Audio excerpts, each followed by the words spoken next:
പോപ്പിനോട് രാഷ്ട്രീയത്തിൽ ഇടപെടേണ്ടെന്നും മര്യാദക്ക് പോപ്പായി ഇരുന്നാൽ മതിയെന്നും ആണ് അമേരിക്കൻ പ്രസിഡന്റ് ഉപദേശിച്ചിരിക്കുന്നത്. യഥാർത്ഥത്തിൽ ഇറാനിയൻ സംസ്കാരം എന്ന് പറയുന്നത് 3000-4000 വർഷമുള്ള ലോകത്തെ ഏറ്റവും പഴക്കമുള്ള സംസ്കാരങ്ങളിലൊന്നാണ്.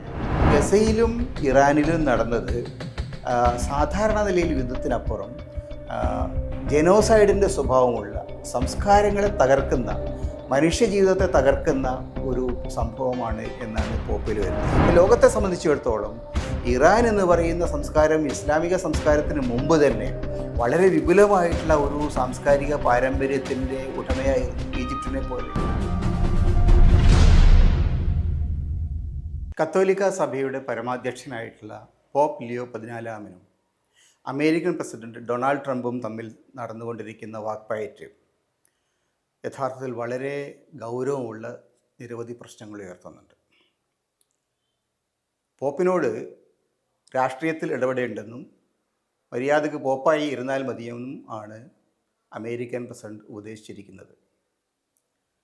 അദ്ദേഹം അനാവശ്യമായ കാര്യങ്ങൾ ഇടപെടുന്നു. അദ്ദേഹം ഇടതുപക്ഷ റാഡിക്കൽ രാഷ്ട്രീയ താല്പര്യങ്ങൾക്ക് പ്രോത്സാഹനം നൽകുന്നു. ഒരു നല്ല അമേരിക്കക്കാരനല്ല പോപ്പ് എന്ന് പോലും ഡൊണാൾഡ് ട്രംപ് കഴിഞ്ഞ ദിവസങ്ങളിൽ പറഞ്ഞു കഴിഞ്ഞു. ട്രംപിനെ പ്രകോപിപ്പിച്ചത് ഗസയിൽ അമേരിക്ക നടത്തിയ കടന്നാക്രമണം, ഇസ്രായേൽ നടത്തിയ കടന്നാക്രമണത്തിന് അമേരിക്ക നൽകിയ പിന്തുണ, അത് ജനോസൈഡിൻ്റെ സ്വഭാവം ആർജിച്ച ഒരു രീതിയിലാണ്, ഒരു വംശഹത്യയുടെ രൂപത്തിലാണ് ഗസയിൽ ഈ ആക്രമണങ്ങൾ നടന്നത്. അതിനുശേഷം ഇറാനിൽ നടത്തിക്കൊണ്ടിരിക്കുന്ന ആക്രമണങ്ങൾ, ഈ രണ്ട് സംഭവങ്ങളിലും ഒരു മത അധ്യക്ഷൻ എന്ന നിലയിൽ ജനങ്ങളെ മുച്ചൂടും മുടിക്കുന്ന, മറ്റ് ജനങ്ങളുടെ ജീവിതം തകർക്കുന്ന, സിവിലിയൻ ജനങ്ങളുടെ നേരെ നടക്കുന്ന അതിക്രമങ്ങളെ പോപ്പ് ശക്തിയായിട്ട് അപലപിക്കുകയുണ്ടായി. യുദ്ധങ്ങൾ, സ്വാഭാവികമായിട്ട് യുദ്ധങ്ങൾ നടക്കാറുണ്ട്, അതിനകത്ത് മതാധ്യക്ഷന്മാർ ഇടപെടാറില്ല, രാഷ്ട്രീയമായിട്ടുള്ള കാര്യങ്ങളാൽ.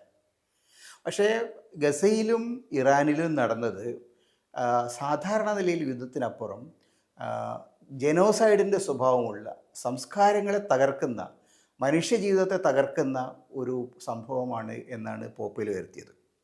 യഥാർത്ഥത്തിൽ ഇറാനുമായിട്ട് ബന്ധപ്പെട്ട യുദ്ധങ്ങളുടെ ഒരു ഘട്ടത്തിൽ ഹോർമുസ് കടലിടുക്ക് തുറക്കുന്നതിനെ സംബന്ധിച്ച് അദ്ദേഹം നൽകിയ ഭീഷണിയുടെ സന്ദർഭത്തിൽ അദ്ദേഹം പരസ്യമായിട്ട് പറഞ്ഞു, ഇന്ന് രാത്രി ഒരു സംസ്കാരം ഇല്ലായ്മ ചെയ്യപ്പെടും.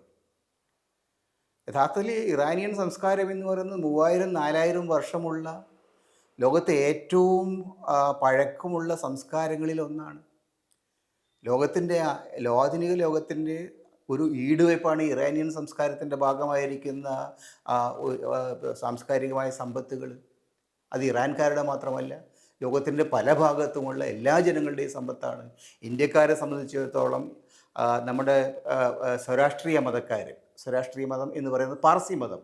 ആ പാർസി മതത്തിൻ്റെ വേരുകൾ പോലും വരുന്നത് ഇറാനിൽ നിന്നാണ്. അവിടെ നിന്നാണ് ഈ പാർസി മതക്കാർ ഇന്ത്യയിലേക്ക് വരുന്നത്. ലോകത്തിൻ്റെ പല ഭാഗത്തേക്കും അവർ പോയിട്ടുണ്ട്. അപ്പോൾ ലോകത്തെ സംബന്ധിച്ചിടത്തോളം ഇറാൻ എന്ന് പറയുന്ന സംസ്കാരം ഇസ്ലാമിക സംസ്കാരത്തിന് മുമ്പ് തന്നെ വളരെ വിപുലമായിട്ടുള്ള ഒരു സാംസ്കാരിക പാരമ്പര്യത്തിൻ്റെ ഉടമയായിരുന്നു. ഈജിപ്തിനെ പോലെ, ചൈനയെ പോലെ, ഇന്ത്യയെ പോലെ ആയിരക്കണക്കിന് വർഷങ്ങളുടെ ചരിത്രമുള്ള, ഇസ്ലാമിന് മുമ്പുള്ള ഒരു ചരിത്ര പാരമ്പര്യമുള്ള പ്രദേശത്തെ ഇന്ന് രാത്രി മുച്ചൂടും തകർത്ത് തരിപ്പണമാക്കും എന്ന് ട്രംപ്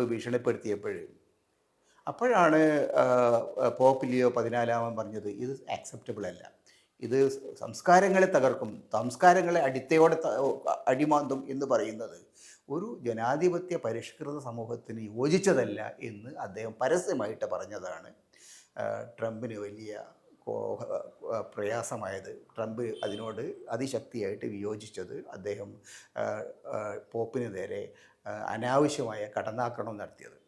ട്രംപ് മാത്രമല്ല, അമേരിക്കയുടെ ഡിഫൻസ് സെക്രട്ടറി പീറ്റ് ഹെഗ്സെത്തിനെ പോലുള്ള ആളുകൾ, അമേരിക്കയുടെ വൈസ് പ്രസിഡന്റ് JD വാൻസിനെ പോലുള്ള ആളുകൾ, ഇങ്ങനെ പല ആളുകളും ഈ പോപ്പിൻ്റെ മെക്കിട്ട് കയറുന്ന പരിപാടി ഇപ്പോൾ ആരംഭിച്ചിട്ടുണ്ട്. പോപ്പ് പറയുന്നത് അവർക്ക് ഇഷ്ടപ്പെടുന്നില്ല.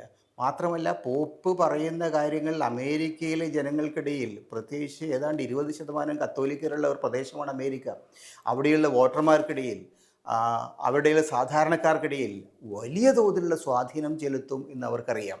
തങ്ങൾ നടത്തിക്കൊണ്ടിരിക്കുന്ന കടന്നാക്രമണ യുദ്ധങ്ങൾ അതിന് യാതൊരു ന്യായീകരണവുമില്ല എന്ന അവസ്ഥയിൽ പോപ്പിനെ പോലെ ലോകം ബഹുമാനിക്കുന്ന ലോകാരാധ്യനായിട്ടുള്ള ഒരാൾ ഈ കാര്യങ്ങൾ പറയുമ്പോൾ അവർ കുപിതരാകുന്നതിൽ തർക്കമില്ല. അങ്ങനെയുള്ള കുപിതരായതിൻ്റെ ലക്ഷണമാണ് എല്ലാവിധ നിയന്ത്രണങ്ങൾ വിട്ടുകൊണ്ട് കഴിഞ്ഞ ദിവസങ്ങളിൽ ഡൊണാൾഡ് ട്രംപും അദ്ദേഹത്തിൻ്റെ അനുയായികളും ഈ പോപ്പിനെതിരെ കടന്നാക്രമണം നടത്താൻ ഇടയാക്കിയ സാഹചര്യം. പക്ഷേ പോപ്പ് കാര്യത്തിലൊന്നും അങ്ങനെ ഒരു ദൈനംദിന യുദ്ധത്തിനൊന്നും പോയിട്ടില്ല. നിലപാടുകൾ പരസ്യമായിട്ട് അദ്ദേഹം പറഞ്ഞു. അദ്ദേഹം പറഞ്ഞത് ജനോസൈഡൽ സ്വഭാവമുള്ള വംശത്തെ, മനുഷ്യരുടെ അടിസ്ഥാനപരമായിട്ടുള്ള നേട്ടങ്ങളെ ഇല്ലായ്മ ചെയ്യുന്ന യുദ്ധങ്ങളോട് യോജിക്കാൻ കഴിയില്ല. അത് ടൈറൻറ്റുകളുടെ, ഏകാധിപതികളുടെ, ദുഷ്ടന്മാരായിട്ടുള്ള ഭരണാധികാരികളുടെ രീതിയാണ്. അത് ഒരു സംസ്കാര സമ്പന്നമായ സമൂഹത്തിന് യോജിച്ചതല്ല എന്ന് തന്നെയാണ് അദ്ദേഹം അതിശക്തിയായിട്ട് പറഞ്ഞത്.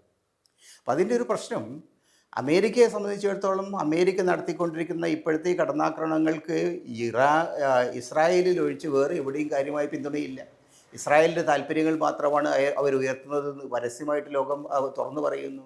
മാത്രമല്ല, ലോക രാജ്യങ്ങളിൽ, യൂറോപ്യൻ യൂണിയൻ അടക്കമുള്ള പ്രദേശങ്ങളിൽ, ഈ നാറ്റോ സഖ്യകക്ഷി രാജ്യങ്ങളിലൊക്കെ തന്നെ ഈ യുദ്ധത്തിനോട് ശക്തമായ വിയോജിപ്പിലാണുള്ളത്. അമേരിക്കയെ സംബന്ധിച്ചിടത്തോളം ഒരു സൗഹൃദം ഇല്ലാതെ, ഒരു സഖ്യകക്ഷിയില്ലാതെ ഒറ്റയ്ക്ക് നടത്തുന്ന ഒരു യുദ്ധമാണത്. ആ യുദ്ധത്തിനാകട്ടെ ഇറാനെ തകർക്കുന്നതിൽ അവർ പരാജയപ്പെടുകയുമാണ്. അപ്പോൾ ആഭ്യന്തരമായും ആഗോളതലത്തിലും വലിയ പ്രതിസന്ധി നേരിടുന്ന ട്രംപിനെ സംബന്ധിച്ചിടത്തോളം ഈ പോപ്പിൻ്റെ റിയാക്ഷൻ, അദ്ദേഹത്തിൻ്റെ പ്രതികരണം വലിയ പ്രശ്നമുണ്ടാക്കിയിട്ടുണ്ട്. മാത്രമല്ല, അമേരിക്കയിൽ ഏറ്റവും സ്വാധീനമുള്ള ഈ വലതുപക്ഷ പത്രപ്രവർത്തകരിൽപ്പെട്ട ആളാണ് ടക്കർ കാൽസൺ എന്ന് പറയുന്ന ഒരു വ്യക്തി.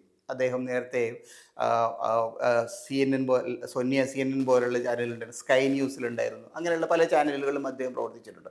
ആ ചാനലുകളിലൊക്കെ തന്നെ അദ്ദേഹത്തിൻ്റെ ദൈനംദിനമുള്ള പരിപാടികൾ വലിയ ജനശ്രദ്ധ ആകർഷിച്ചിട്ടുള്ളതാണ്.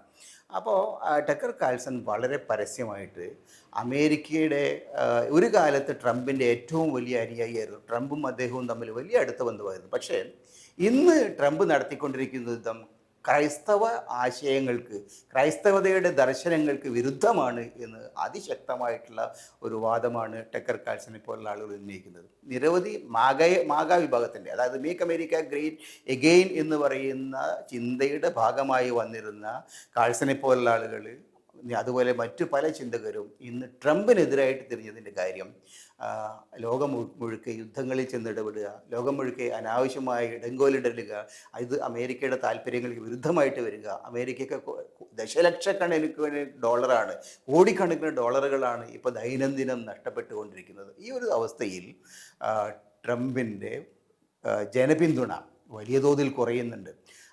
അതേ സമയത്ത് പോപ്പടക്കമുള്ള ആളുകൾ ജനപിന്തുണ വമ്പിച്ച വർധനവ് കാണിക്കുന്നുണ്ട്.